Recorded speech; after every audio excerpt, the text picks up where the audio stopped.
Hadal hadis dzakarahu al-musannif, rawi hadis ini disebutkan oleh al-musannif rahimahullah duna dzikri rawihi, tanpa menyebut rawinya siapa, hanya menyebut qala Rasulullah SAW gitu saja. Wa qad rawahu al-Imam Ahmad, dan telah diriwayatkan oleh al-Imam Ahmad wa at-Tirmidzi wa Ibnu Majah, Imam Tirmidzi dan Imam Ibnu Majah min hadis Ibnu Abbasin. Nah, jadi dari hadis Ibnu Abbas, ya. Lalu iyyakum kalimatu tahdzirin, kalimat tahdzir, al-ghulu wal ghuluwa di sini mansubun, mansub yani harakatnya lihat, al-ghuluwa mansub ala tahdhiri bi fi'lin muqaddarin, yani keadaannya sebagai kalimat tahdzir, peringatan, bi fi'lin muqaddar, dengan kata kerja yang tidak dicantumkan atau disembunyikan. Wa huwa, apa takdirnya? Takdirnya mujawazatul had, ya. Maknanya adalah melampaui batas. Man kana qablakum, orang sebelum kalian, ay minal umam, yani maksud dari kalangan umat manusia, maksudnya, ya, dari kalangan umat manusia. Nah, makna al-hadis ijmalan, makna hadis secara global, yuhaddirun Nabi sallallahu alaihi wasallam, Nabi memperingatkan ummatahu, umatnya, mina az-ziyadati fid din. Sebenarnya perkataan ziyadah ini kurang pas pada jemaah, ya. Perkataan Syekh Fauzan min az-ziyadah ini kurang pas, walaupun memang secara makna umum al-ghulu dipahami ziyadah, melebih-lebihkan. Karena hakikatnya al-ghulu itu imma fi ziyadah wa imma fi naqsi. Karena makna al-ghulu dalam istilah, ya, makna al-ghulu dalam istilah syariat itu adalah bisa bermakna menambah-nambah, juga bisa bermakna apa? Mengurang-ngurangi juga gulu. Yahudi gulu kepada Nabi Isa dalam mengurangi hak Nabi Isa. Nasara gulu kepada Nabi Isa dalam hal melebih-lebihkan, menganggap Nabi Isa Tuhan. Itu Nasara, gulunya biziyadah. Adapun al-Yahud gulunya binaqs, gulunya Yahudi kepada Nabi Isa dengan ziyadah, apa dengan kurang, dengan mengurangi, meremehkan, yang mengatakan Nabi Isa anak zina, na'udzubillah. Jadi yang satu ekstrim berlebihan, yang Yahudi ekstrim mengurangi, merendahkan Nabi Isa. Maka sama-sama gulu. Maka al-gulu qad yakun fin ziyadati wa qad yakunu fin naqsi. Namun memang secara umum rata-rata biziyadah, ya.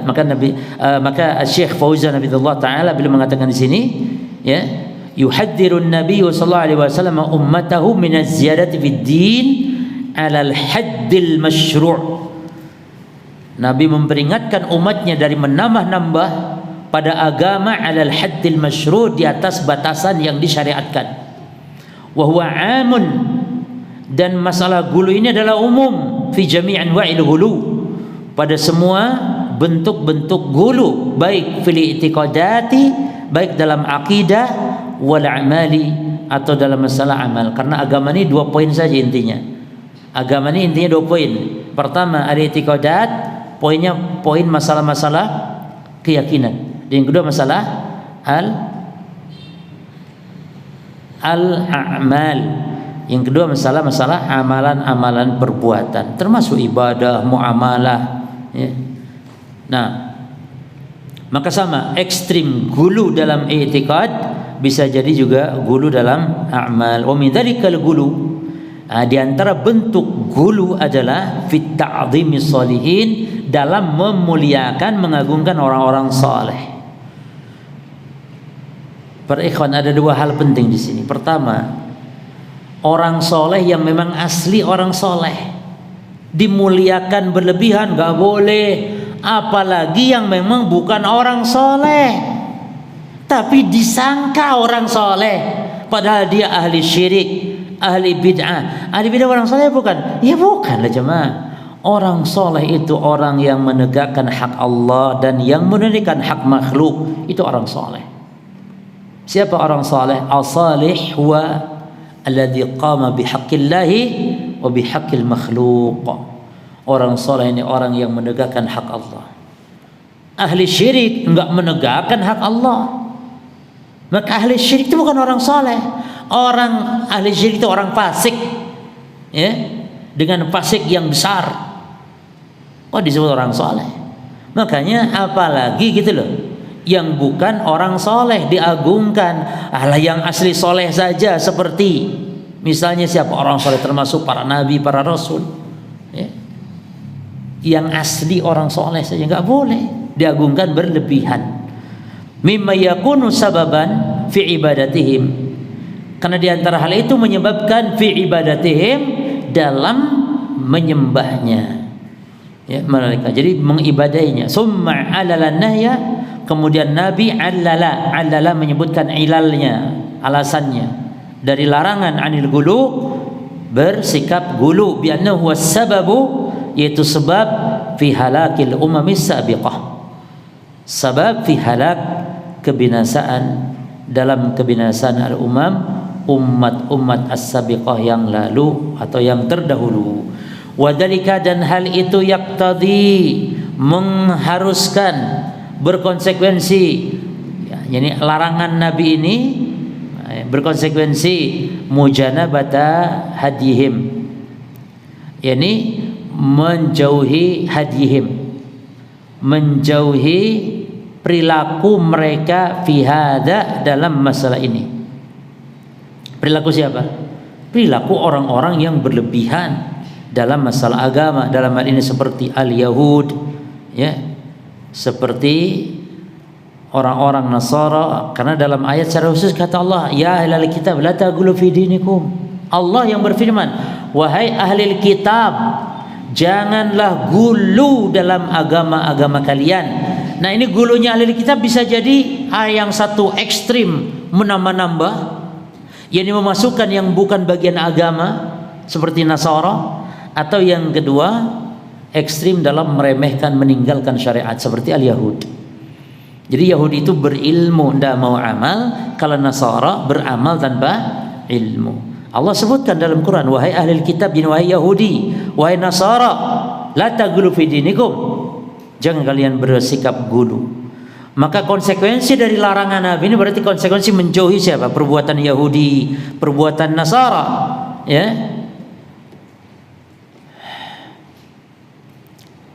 Ib'adan anil wuqu'i fi ma halaku, dan mereka menjauhkan diri agar tidak jatuh ke dalam apa yang mereka binasa bihi dengannya. Li'annal musyarika lahum fi ba'di hadihim yukhafu alaihi minal halaki mislahum, ya. Karena orang yang bersekutu dengan mereka pada sebagian hadihim, perilaku mereka itu apa? Dikhawatirkan dia akan mendapatkan kebinasan yang serupa. Taib, munasabatul hadis di bab anna fihi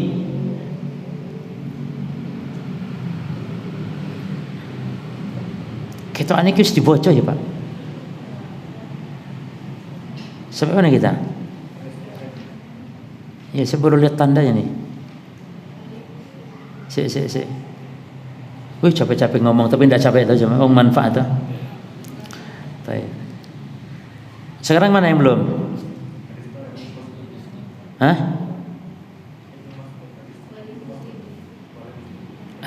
Al-Ma'na al-Ijmali belum? Sudah. Oh, istilahnya sekarang. Itu hadis ini ya. Wali muslimin itu ya. Baik. Wali muslimin hadis Mas'udin, dan diriwayatkan oleh Imam Muslim dari Ibnu Mas'ud anna Rasulullah sallallahu alaihi wasallam qala, bahwasanya Rasulullah SAW bersabda, halaka, binasalah al-mutanatti'un, orang yang berlebihan, al-mutanatti' yang berlebihan. Qala hasalasan, Nabi ucapkan sampai 3 kali, yakni untuk menguatkan. Al-mutanatti'un yaitu al-muta'ammiqun, yang mendalami, yang berlebihan, yakni fi syai', pada sesuatu, min kalamin, baik ucapan, wa ibadatin atau peribadatan, wa ghairi atau yang lainnya. Intinya al-mutanatti'un yakni al-muta'ammiqun fi syai', yang berlebihan. Muta'ammiq itu dalam yang berlebihan. Salasan, yang diucapkan qala hadhil kalimata salasa marratin, diucapkan oleh Nabi 3 kali, yakni mubalaghatan fil iblagi wa ta'lim, yang menunjukkan mubalaghah, yang menunjukkan kesungguhan di dalam al-iblag menyampaikan, wa ta'lim, dan di dalam pengajaran. Ya. Jadi dalam bahasa Arab diulang 3 kali itu dalam rangka untuk menguatkan, ya. Dan kita pun sama para ikhwan. Dalam bahasa Indonesia kalau kita ulang sampai 2 kali 3 kali, ya. Antum misalnya nitip sesuatu supaya dia tidak lupa, ucapkan sampai 3 kali, tidak apa-apa. Ingat ya, jangan lupa ya, saya nitip beli beras ya 2 kilo, ya, beras 2 kilo, ya. Yo ya, ingat ya, beras 2 kilo. Tapi pas ternyata tetap sama ya, nek jeneng wong lali sama ya. Beras 2 kilo, beras 2 kilo. Nyampe pasar lali, Pak, tak tuku belas. Tapi minimal diulang. Demikian. Taib. Al-ma'na al-ijmali lil hadis yuwaddihu an-nabi sallallahu alaihi wasallam. Nabi sallallahu alaihi wasallam yuwaddihu, menjelaskan anna ta'ammuqa, bahwasanya berlebihan, ta'ammuq memperdalam, fil asya, dalam satu perkara, wal ghuluw fiha, dan berlebihan di dalam perkara tersebut, yakunu sababan, maka bisa menjadi sebab lil halaki, kepada kebinasaan. Wa muraduhu sallallahu alaihi wasallam an-nahyu an dzalik, dan Nabi memaksudkan dengan penyampaian ini adalah an-nahyu, larangan dari hal itu. Jadi ketika Nabi mengatakan binasa begini dan begitu, binasa begini begitu, menunjukkan itu larangan gitu loh. Jadi berita di situ kan, tapi terdapat larangan. Ini dalam kaidah ilmu usul fikih, al-insya bima'na al-khabar. Berita ya, atau kualik. Al-khabar bima'na al-insya, kualik. Al-khabar berita bima'na al-insya. Namun maknanya adalah insya, bisa perintah, bisa larangan. Maka kalau Allah memuji para sahabat dalam Quran, apa di situ terdapat? Itu kan berita.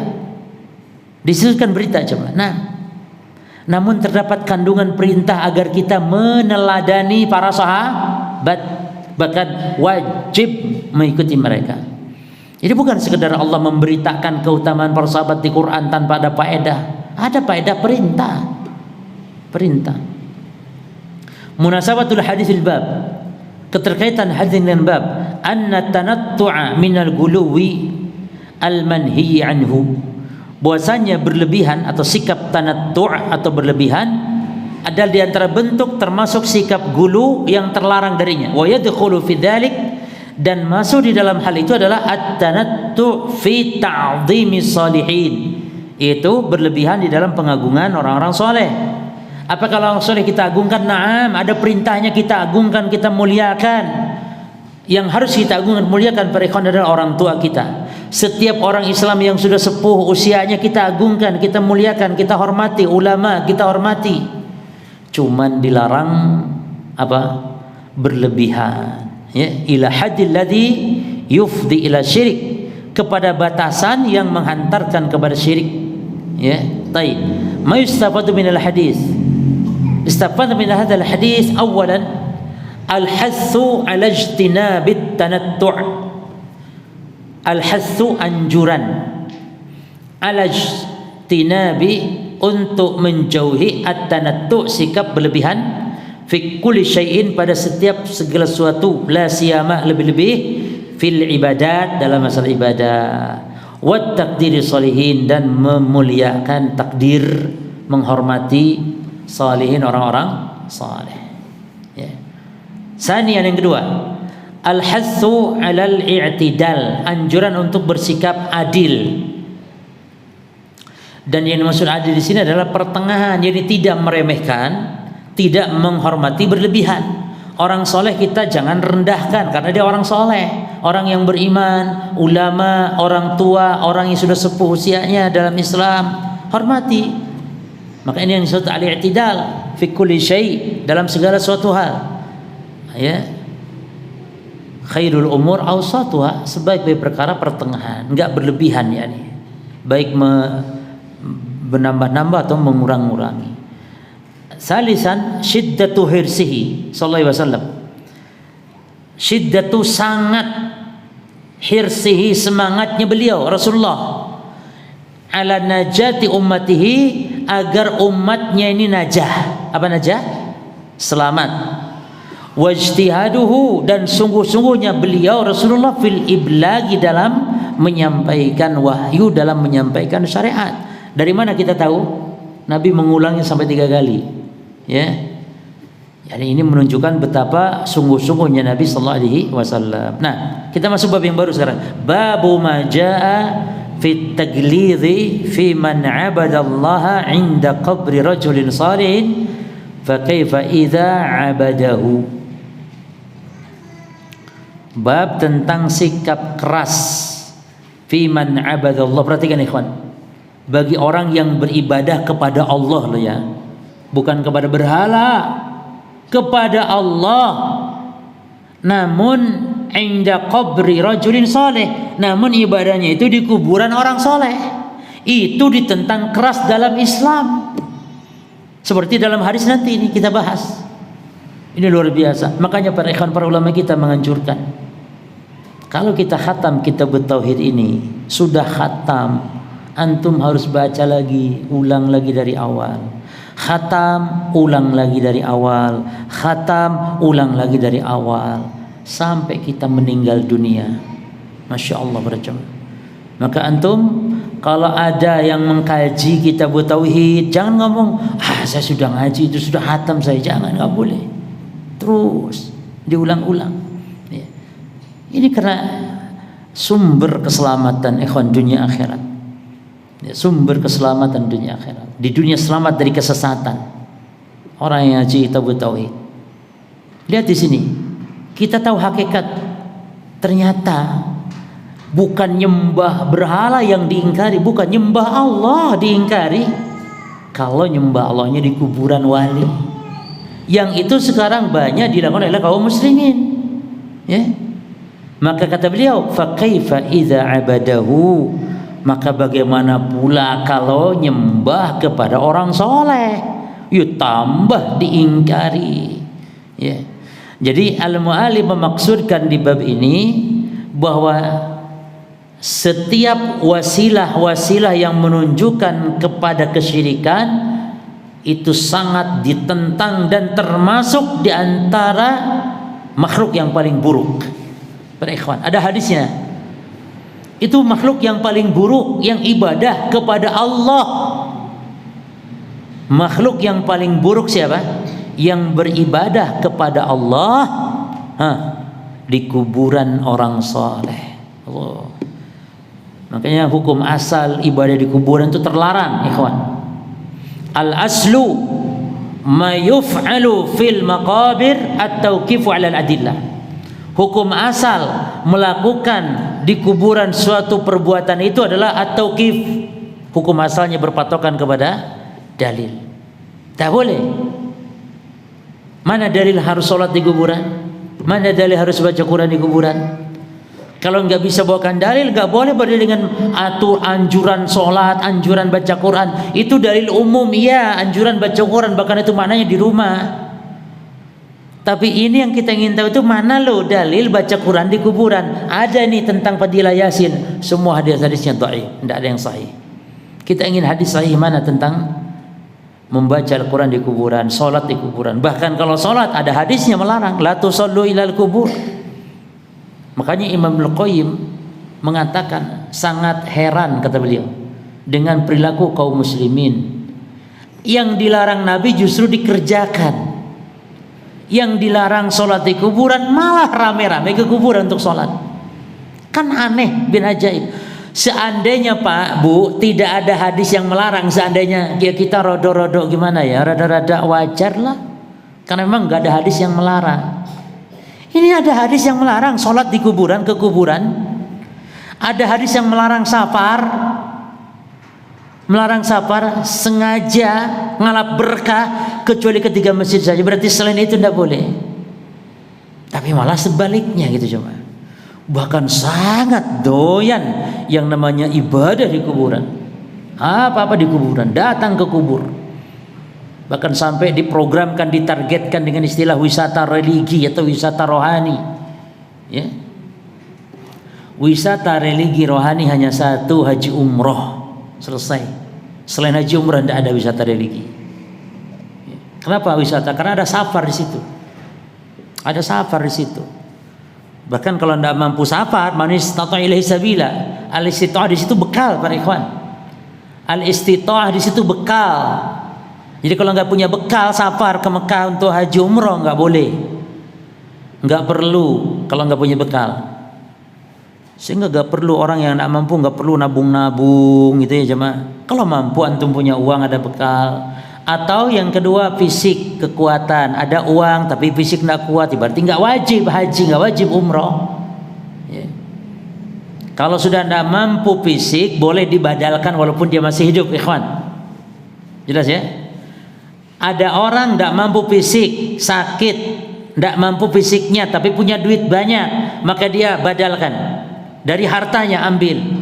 Tapi orang tidak mampu fisiknya, lagi miskin, maka tidak boleh dibadalkan.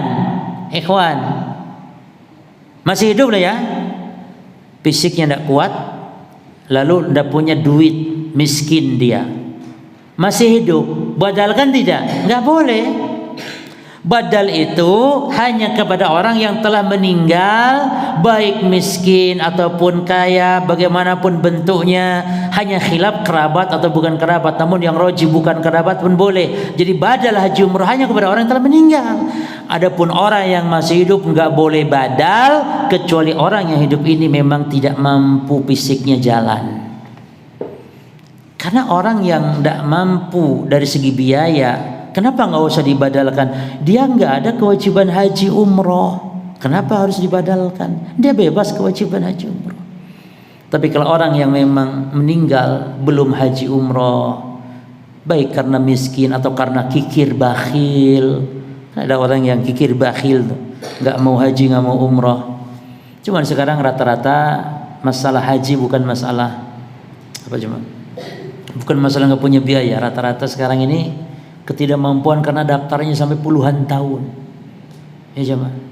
Cuman tidak apa-apa. Antum kalau mau daftar, dengan daftar mudah-mudahan dapat pahalanya. Ya. Dan jangan coba-coba dengan haji-haji kemarin banyak kasus haji tanpa tasrih. Haji pakai visa ziarah ini haram jemaah. Haram. Mempengaruhi kepada keabsahan haji dalam arti pahalanya. Hajinya sah. Haji pakai uang haram, haji pakai cara haram, bagaimanapun melanggar aturan, hajinya sah, namun pengaruh pada pahala. Karena termasuk faman faradha final hajj fala rafasa wala fusuqa wala jidala fil hajj. Siapa yang sudah meniatkan haji, kata Allah, jangan rafas, jangan pusuk, jangan jidal. Haji tanpa tasrih termasuk fasik. Haji tanpa tasrih, tanpa aturan, mengikuti aturan pemerintah yang kita wajib taat kepada pemerintah, apalagi itu merugikan orang lain, ikhwan. Orang yang pemerintah Saudi kan ya membuat aturan pakai tarikh itu supaya di situ terjamin keamanan, ketertiban, mengurangi adanya kemudaratan, kematian dan semisal demi kebaikan. Lalu ini masuk tanpa tasrih sehingga menjadi membludak jemaah yang padahal pemerintah Saudi sudah mengantisipasi bagaimana cara penanganan secara tertib, maka ini termasuk juga zalim. Ya, mencoba mesti orang lain, atau bisa jadi ada kasus ya tenda yang harusnya orang yang punya tasrih diambil sama tenda secara gelap masuk dengan cara nyogok, suap dan semisalnya, naudzubillah. Maka khalas jemaah. Kalau misalnya nggak ada tasrihnya dan sulit dan semisal, sudah tidak usah melaksanakan ibadah haji. Kapan bisa umroh ya dan semisal. Jadi haji tanpa tasrih hajinya sah, namun berdosa ya. Apalagi sampai ada masuk penjara kemarin ya, maksudnya dipulangkan dengan cara paksa. Dan itu biasanya kalau sudah masuk penjara seperti itu di Saudi, ditarhil seperti itu, dipulangkan secara paksa lewat imigrasi, maka nanti nggak boleh masuk Saudi sekitar 10 tahun peraturannya. Malah rugi kita, nggak bisa umroh lagi, nggak bisa apa ya. Jadi tolong. Dan ada juga travel yang pakai sistem seperti ini, seperti umroh pakai visa ziarah, itu juga sama kan, dilarang, nggak boleh itu ya. Baik, wallahu taala alam.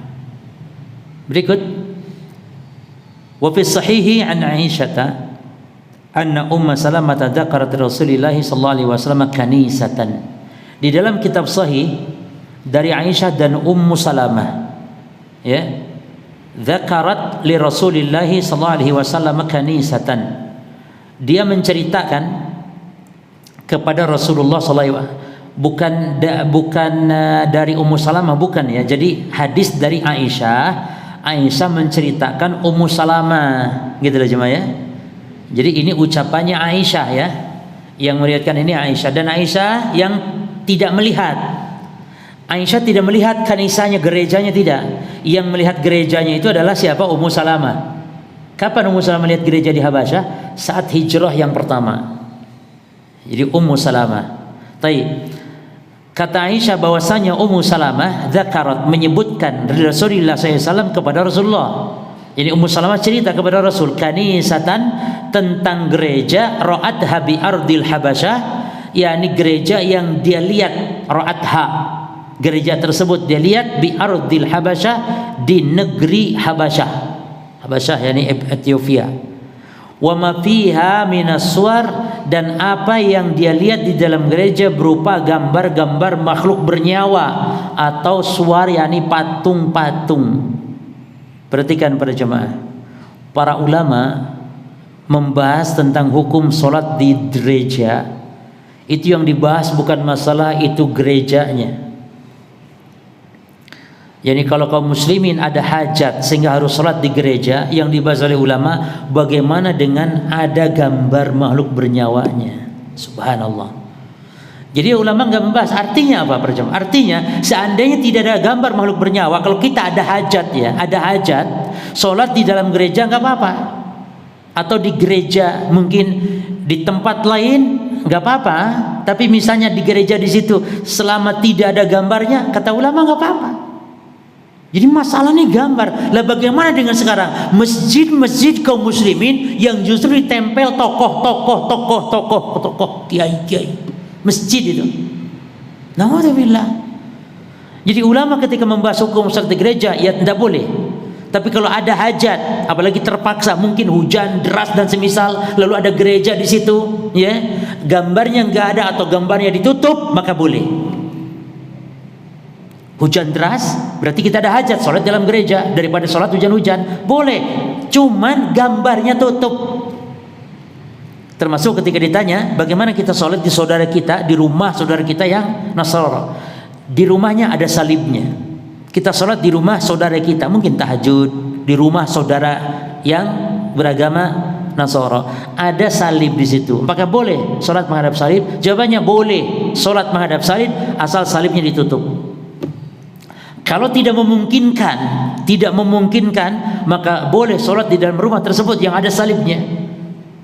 Kok biye tidak memungkinkan biye? Ya kalau ditutup nanti saudara kita marah, bisa tengkar sama kita. Ya kan? Coba kalau salibnya kita tutup, marah dia. Bisa jadi, bisa bertengkar. Nah, kalau menyebabkan ini tidak apa-apa, sudah kita sholat. Ibu-ibu misalnya sholat tidak ke masjid jauh misalnya, masjid nggak ada jauh, sholat di rumah saudaranya ibu-ibu yang ada salibnya misalnya, tidak apa-apa. Demikian para ikhwan. Jadi luar biasa, gereja yang ada gambar-gambar makhluk bernyawa ini kan ciri khas mereka. Antum perhatikan masjid seperti masjid orang Syiah sekarang, penuh dengan gambar Husain, gambar. Ya, kata Nabi qala, maka beliau bersabda tentang cerita Salamah ini, ulaika, boleh ulaiki dibacanya. Boleh ulaiki.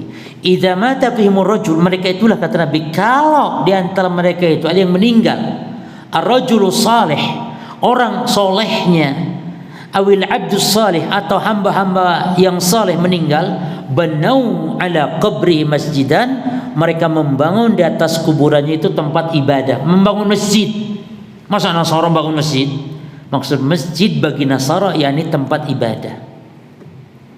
Ya, wasawwaru fihi, dan menggambar, membuat patung fihi, di dalam kubur tersebut atau di atas kubur tersebut, tilkas suwar, gambar-gambar makhluk. Ulaika, perhatikan, syirarul khalqi indallah, mereka itulah kata Nabi seburuk-buruk makhluk di sisi Allah, termasuk orang Islam. Orang Islam yang menyerupai Yahudi di sini, menyerupai Nasara, ya. Yang mereka kalau ada orang soleh meninggal dibuatkan patung gambarnya, maka itu adalah seburuk-buruk makhluk. Ya. Lalu fahaulai, maka mereka ini sebenarnya bukan hadis Nabi yang fahaulai. Ini adalah potongan kalimat. Ini potongan kalimat, ya. Disebutkan fahaula ini diantaranya para ulama kita ada khilaf. Ada yang mengatakan ini perkataan Aisyah, ada yang mengatakan ini adalah perkataan Ibnu Taimiyah rahimahullahu taala. Ya. Ada yang mengatakan perkataan Aisyah, ada yang mengatakan perkataan Syekhul Islam Ibnu Taimiyah rahimahullahu taala. Taib. Fahaulai, maka mereka, yang mereka itu apa? Orang-orang yang membuat gambar makhluk bernyawa di kubur-kubur dan beribadah di kubur-kubur mereka itu, orang-orang soleh, jama'u bainal fitnatain, telah menggabungkan dua fitnah sekaligus, sehingga mereka menjadi makhluk yang paling buruk, ya. Syirarul khalq, makhluk yang paling buruk. Menggabungkan dua fitnah, yakni dua bencana. Apa yang pertama? Fitnatal kubur, fitnah kubur, bukan fitnah munkar nakir, bukan. Fitnah kubur ini menjadikan kubur sebagai sarana-sarana kesyirikan. Itu maknanya. Jadi orang yang suka ziarah-ziarah kubur, sengaja sapar ngalap berkah di kuburan-kuburan wali, itu telah melakukan fitnah kerusakan di kuburan. Yang kedua, fitnat tamasil, fitnah gambar makhluk bernyawa. Karena enggak boleh dalam Islam. Cuman ini satu sejoli, istilahnya apa? Dua sejoli, ya. Antara kubur dengan gambar patung atau gambar foto-foto. Mesti antum lihat saja di kuburan mesti ada gambarnya. Mesti. Ya. Munasabatul bab li kitab tauhid. Keterkaitan bab dengan kitab tauhid ini apa? Babnya kan tentang ancaman keras bagi orang yang ibadah kepada Allah namun di kuburan. Maka keterkaitan adalah hiya bayanu anna ibadatullah indal qabr, bahwasanya beribadah kepada Allah di kuburan itu wasilatun, sarana atau wasilah ila syirki, kepada kesyirikan, al munafil tauhid, yang tentu akan menafikan, menghilangkan tauhid. Maka para jamaah hati-hati di kuburan itu tidak boleh. Hatta kita doa kepada Allah loh di kuburan minta rizki nggak boleh. Kita di kuburan hanya dua fungsi, mengucap salam, mendoakan, lalu mengingat kematian. Selain itu nggak boleh. Makanya menziarahi kubur orang kafir boleh karena ada fungsi masih di situ. Apa fungsinya? Menziarahi kuburan orang kafir, yaitu mengingat kematian. Maka kalau jenengan melewati kuburan orang kafir, jenengan lewat kuburan orang kafir, ingat kematian. Ingat kita akan mati seperti mereka mati. Ya. Adapun kalau lewat kuburan orang Islam, maka lewat makam, maka yang pertama ingat kematian, yang kedua ucapkan doa Allahumma ighfir lahum, Allahumma arham. Ucapkan salam assalamualaikum ahla diyar. Jadi kalau lewat begitu boleh, jemaah. Ucapkan doa tetap. Makanya saya sangat berharap kepada pemerintah kalau ada makam-makam kaum muslimin itu, ya ditulisi saja pelang besar di situ, di temboknya mau masuk ke pemakaman atau ada tembok besar atau pelang besar, reklame pelang besar yang bertulisan doa, ucapan salam, supaya kita mengingatkan, ya, kepada kematian, dan juga supaya kaum muslimin mengucapkan salam saat lewat. Karena kadang-kadang orang lewat begitu saja, kayak lewat ke pasar begitu saja. Ya. Pasar si tolah-toleh lumayan jemaah, ada yang dicari lagi. Kita lewat kuburan biasa-biasa saja, nggak boleh. Jangan biasa-biasa, tapi kita ingat kematian, lalu kemudian kita ucapkan salam, ya.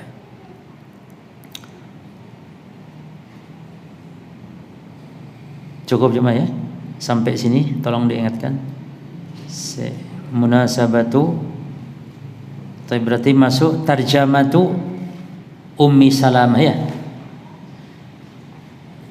Tarjamatu Ummi Salamah.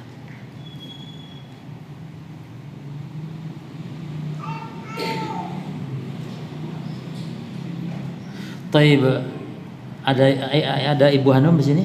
Kalau ada, tolong kalau memberitahukan jadwal juga, kalau bisa sampaikan pula bahasannya. Jangan sampai terulang. Tapi insya Allah saya kadang nyatat, kadang tidak. Jadi batasan materi ya.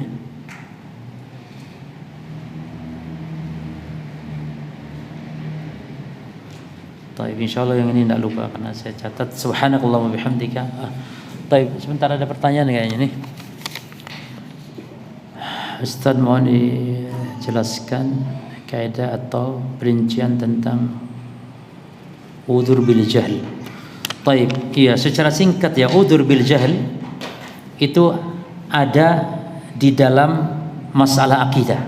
Jadi bukan hanya dalam masalah agama hatta secara umum, tapi juga dalam masalah akidah. Dalil tentang udzur bil jahli banyak sekali. Berkaitan tentang misalnya salat, orang yang buruk salatnya kan Nabi sallallahu alaihi wasallam tidak suruh mengulang salat-salat mereka yang telah berlalu. Berarti menunjukkan Nabi memaafkan kepada orang yang melakukannya karena kejahilan. Cuman masalahnya ada perincian tentang kejahilan yang bagaimana yang dimaafkan. Satu, perkara yang ma'lumun minadin bidarurah itu tidak diberi udzur dalam kejahilan. Misalnya kalau ada orang mencaci maki Allah, itu ma'lumun minadin bidarurah. Orang yang mencaci maki Allah, mencaci maki Rasul Muhammad tidak bisa diberi udzur karena kejahilan. Oh misalnya, maaf saya nggak tahu, kirain mencaci maki. La, kufur sudah. Orang mencaci maki Allah itu langsung kufur tanpa diberi udzur karena kejahilan. Ya. Jadi perkara yang harus sudah diketahui oleh semuanya. Berbeda dengan perkara-perkara yang mungkin tidak diketahui. Itu yang pertama. Yang kedua, udzur bil jahli, yang kejahilan diberi udzur ketika kejahilan yang tidak bisa diangkat.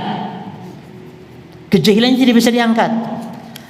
Apa contohnya? Ketika dia jauh dari komunitas ilmu, dia hidup sendirian, misalnya di hutan sendirian, gak ada media, gak ada apa, sehingga tidak tahu dalam perkara ini, maka kejahilannya para jamaah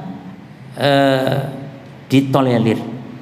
Tapi kalau kejahilan yang menyebar ilmu di masyarakat dan dia bisa menghilangkan kejahilannya namun dianya malas, maka yang seperti ini tidak diberi udzur. Jelas ya? Kejahilannya karena malas, bukan karena dia tidak mampu. Ada orang yang tidak mampu, sudah berusaha tapi tidak mampu. Enggak ada tempat kajian jauh dari media pun tidak tahu misalnya, maka yang seperti itu diberi udzur. Dan juga ingat yang paling penting lagi bahwa al-udzur bil jahli tentang menghukumi kepada suatu perkara apakah diberi udzur karena kejahilan atau tidak, termasuk masalah akidah atau yang lainnya. Perkara menghukumi dengan memberi udzur dari kejahilan ini, perhatikan ikhwan, ini perkara ijtihadiyah loh. Tidak boleh antum menyesatkan kepada orang yang satu memberi udzur, ulama yang lain enggak memberi udzur. Ini yang satu memberi udzur, yang satu enggak memberi udzur. Ini masalah ijtihadiyah. Tidak boleh antum menyesatkan kepada ulama yang memberi udzur. Tidak boleh antum menyesatkan kepada ulama yang tidak memberi udzur dan antum membenarkan ulama yang memberi udzur misalnya, atau sebaliknya. Kan ini adalah perkara ijtihadiyah yang kita harus berlapang dada, tapi kita tetap memilih dalam perkara ini nih, mana diberi udzur apa tidak dia nih. Jelas? Lihat dulu masalahnya apa. Masalahnya taib akidah, taib masalah akidah maklum ya bidarurah atau bukan? Kalau bukan, apalagi banyak di situ syubhat dan sebagainya, terus karena kejahilannya seperti ini, maka berarti diberi udzur. Kalau tidak, ya berarti tidak diberi udzur. Tapi kalau ada ulama lain berpendapat berbeda dengan kita dalam masalah memponis diberi atau tidak diberinya udzur, maka ini perbedaan yang masuk ranahnya ijtihadiyah, bukan ijma, ijtihadiyah yang harus kita berarti berlapang dada, kita toleran dalam hal ini. Karena sekarang justru penyimpangan di tengah-tengah penuntut ilmu sekarang, atau kesalahan di tengah-tengah penuntut ilmu adalah langsung memponis sesat kepada ulama yang memberi udzur bil jahl kepada suatu masalah, padahal memberi udzur sendiri adalah perkara ijtihadiyah. Belum kasus masalah yang dia jahil tersebut, adalah juga masalah yang harus diperinci. Termasuk juga kejahilan yang bagaimana, yang diberi udur atau tidak diberi udur juga ini diperinci. Nah, Allah taala alam. Mudah-mudahan apa yang kita bahas bermanfaat, dan masih banyak libur ini, banyak yang tidak hadir ya, masih libur. Baik, insyaallah mudah-mudahan bermanfaat. Subhanakallahumma bihamdika asyhadu an la ilaha illa anta astaghfiruka wa atubu ilaik. Assalamualaikum warahmatullahi wabarakatuh.